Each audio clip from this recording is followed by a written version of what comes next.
사랑합니다.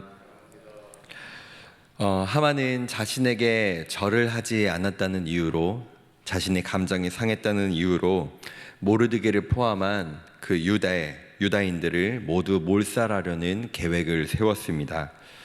물론 자신이 높은 사람인데, 권력이 있는 사람인데 자신에게 절을 하지 않았다는 그 상황과 또 그 모르드게를 향한 그 감정이 상할 수는 있지만, 그로 인해서 한 민족을 말살하려는 그 생각은 분명히 악한 생각일 것입니다.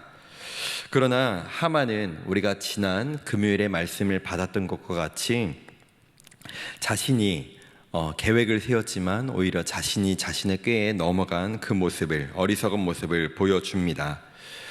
페르시아 왕은 자신의 목숨을 살린 모르드게에게 어떤 그 공을 치하하고자 했고, 그 지혜를 이 하만에게 구했죠. 왕이 존귀케 하기를 원하는 자에게는 어떻게 해야겠느냐라고 말하자, 하만은 왕의 옷과 왕의 말을 태우고 이 사람은 왕이 존귀케 하는 자다라고 외쳐야 된다고 그렇게 왕에게 아뢰입니다. 그리고 오히려 그것이 자신일 거라고 착각을 하죠. 내가 그렇게 존귀를 받겠구나, 왕이 나를 존귀하게 여기기를 원하고 있구나 라고 생각을 했지만, 그 당사자는 오히려 모르드게, 자신이 그토록 죽이고자 했던 모르드게였습니다. 오늘 우리가 읽은 본문에서 이 아하수에로 왕은 그러면 그 일을 너가 가서 그 모르드게에게 그렇게 행하라 라고 말하게 됩니다. 사실 이 페르시아 제국에서 왕이 아닌 사람에게 왕의 옷을 입히고 왕의 말을 태워서 이 사람을 온 성을 돌아다니면서 존귀케 한다는 것은 정말 보통 일이 아니었습니다. 우리나라 역사상에서도 왕의 신하가 반역을 하지 않는 한, 왕의 권력이 있고 왕에게 충성된 신하에게 왕의 옷을 입히고 왕의 말을 태워서 퍼레이드를 한 일은 역사상 한 번도 없었던 걸로 저도 알고 있습니다. 그렇다면 페르시아 왕의 권력이 약했느냐? 그렇지도 않았습니다. 아시다시피 이 아하수에로 왕은 페르시아 역사상 최고의 권력을 누리던 왕이었고, 또한 왕으로 표기하지만 자기 스스로를 왕 중의 왕, 당시의 이름으로 샤한샤라고 표현할 정도로 정말로 수십 나라들의 널 통치하고 있는, 그들의 오히려 조공을 받고 있는 나라가 바로 페르시아 제국이었습니다. 그런데 그런 대단한 권력의 왕의 그 권력을 자신이 맛보고자 했던 것은 아마도 하만이 이 나라를 탐내고 있었던 그 모습이라고 볼 수 있을 것입니다. 그러나 그 하만의 욕심은 물거품이 됨과 동시에 오히려 자신이 그토록 되기를 원했던 그 모습을 오히려 자신이 원수로 여기던 모르드게에게 자신이 행하게 됩니다. 자신이 그토록 원하던 것을 다른 사람이 누리는 것을 보는 것만으로도 아마도 부하가 치밀어 오르고 너무나 마음이 좋지 않을 텐데, 오히려 그것을 자신이 원수로 여기는 사람에게 해주고 있다고 생각을 한다면 참 치욕스럽고 굴욕스러운 일이 아닐 수 없을 겁니다. 그래서 우리가 오늘 읽은 본문 12절을 보시면은 그 일을 마친 후에 집으로 돌아가 부끄러워서 머리를 쌌다, 얼굴을 가렸다 라고 기록하고 있습니다. 그리고 자신이 당한 일을 아내와 또 지혜로운 자에게 이것을 이야기하자 그들이 이렇게 대답을 하죠. 하만, 당신이 그 유다인 모르드게에게 굴욕을 당했으니 당신은 그를 이기지 못할 것이고 결국 엎드러질 것이다, 죽게 될 것이다 라고 말합니다. 사실 이 말은 이 사람들, 하만의 아내와 그 지혜로운 자가 한 말이 아니라 오히려 예전에 하나님께서 이미 하신 말씀이었습니다. 왜냐하면 하만은 아각 사람입니다. 즉 아말렉 출신의 사람입니다.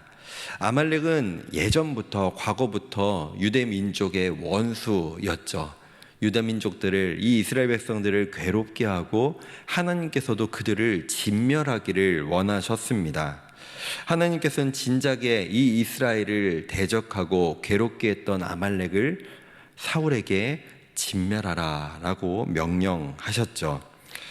결국 이 모든 것은 하나님의 계획과 하나님의 섭리대로 흘러갔던 것입니다. 하만은 자신의 권력과 자신의 힘과 자신의 지혜를 가지고 이 유다인 모두를 진멸하려는 자신의 계획을 세웠지만 오히려 그 자신의 계획들은 자기 스스로를 굴욕스럽게 만들고 자기 스스로를 오히려 어려움 가운데 빠지게 만듭니다. 즉, 이 모든 상황을 하나님의 계획과 섭리대로 운행하시는 그 하나님 앞에 사람의 계획은 아무것도 아님을 우리는 발견할 수 있는 것입니다. 사실 당시에 그 유대인들은 이미 페르시아 제국의 그 칙령을 통해서 예루살렘으로 자신들의 고향으로 귀환한 사람들이 있었습니다. 1차로 스룹바벨을 지도자로 하여서 포로 귀환한 사람들, 그들은 먼저 포로 귀환을 하여서 하나님의 성전을 예루살렘 가운데 지은 사람들이었죠. 그러나 오히려 대다수의 유대인들은 그 예루살렘으로 돌아가지 않았습니다.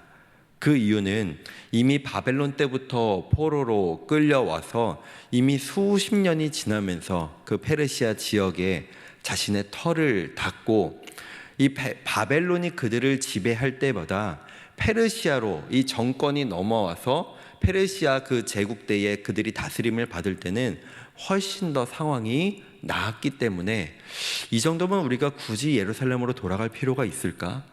이 정도면 우리가 이미 여기에 터를 다 닦아놨는데 하나님이 원하시는 것이지만 우린 이미 여기서 사는 것이 더 편하기에 우리가 굳이 돌아가야 될까라고 생각하는 사람이 사실 더 많았기 때문입니다. 한편으로는 하나님의 인도하심에 순종하지 않은 사람들과 같았죠.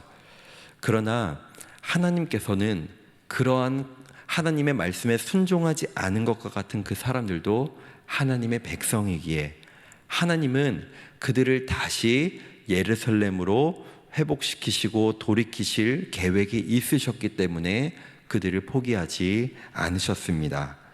그리고 시간이 흘러 에스라와 느헤미야를 통해 2차, 3차 귀환을 통해 이 유다인들은 다시 예루살렘으로 귀환하게 됩니다.